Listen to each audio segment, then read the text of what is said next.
దేశంలో నిరుద్యోగం పెరిగిపోయిందని జై భారత్ నేషనల్ పార్టీ అధ్యక్షుడు జేడి లక్ష్మీనారాయణ అన్నారు. ప్రమాదంలో ఉన్న ప్రజాస్వామ్యాన్ని కాపాడాలంటే యువత రాజకీయాల్లోకి రావాలని అన్నారు.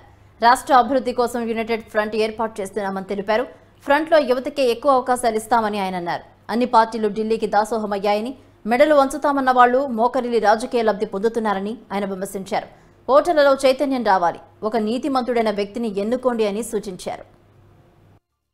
అప్పులు ఎన్ని తెచ్చుకుంటున్నామని ఎవరు మాట్లాడరు సోషల్ మీడియాలో. కాబట్టి సోషల్ మీడియా ద్వారా ప్రతి పార్టీలు కూడా ఈ విధమైన అబద్ధపు బాటలు చెప్పి ఓట్లను సంపాదించుకోవడానికి ప్రయత్నం చేస్తున్నప్పుడు ప్రజాస్వామ్యం ప్రమాదంలో పడుతుంది. కాబట్టి ప్రమాదంలో ఉన్న ఆ ప్రజాస్వామ్యాన్ని రక్షించడానికి ఈ అన్ని పార్టీలు కలిసి ఏపీ యునైటెడ్ ఫ్రంట్ వచ్చిందని మీ అందరికీ తెలియజేస్తున్నాను. యువతరం రాజకీయాల్లో లేదు. ఇప్పుడు దేశంలో చూస్తే, రాష్ట్రంలో చూసినా భారతదేశ పార్లమెంటు యొక్క సరాసరి వయస్సు సుమారుగా 60 సంవత్సరాలుగా ఉంది. 55 సంవత్సరాల పైబడిందంటే ఇంతమంది భారతదేశంలో యువతరం ఇంత పెద్ద సంఖ్యలో అని మాట్లాడుతున్న మనం మరి రాజకీయాల్లో యువతరాన్ని ఎందుకు మనం ప్రోత్సహించట్లేదు అంటే దానివల్ల ప్రజాస్వామ్యం ప్రమాదంలో పడుతుంది.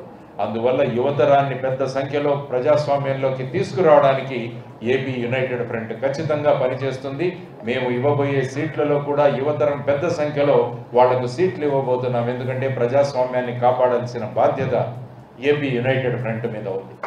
అసమానత, సమాజంలో వివక్షత, సామాజిక వివక్షత కావచ్చు, మహిళల పట్ల చూపిస్తున్న వివక్షత కావచ్చు, ఇవి ఎప్పుడైతే ఎక్కువ అవుతాయో అక్కడి ప్రజాస్వామ్యం ప్రమాదంలో ఉంటుంది. అందుకని డాక్టర్ బాబాసాహెబ్ అంబేద్కర్ గారు ఏమన్నారంటే, సమాజంలో ఉన్న అభివృద్ధిని నేను ఎలా చూస్తానంటే, మహిళల అభివృద్ధి ఎక్కడైతే జరుగుతుందో ఆ సమాజమే అభివృద్ధి చెందిన సమాజం అంటే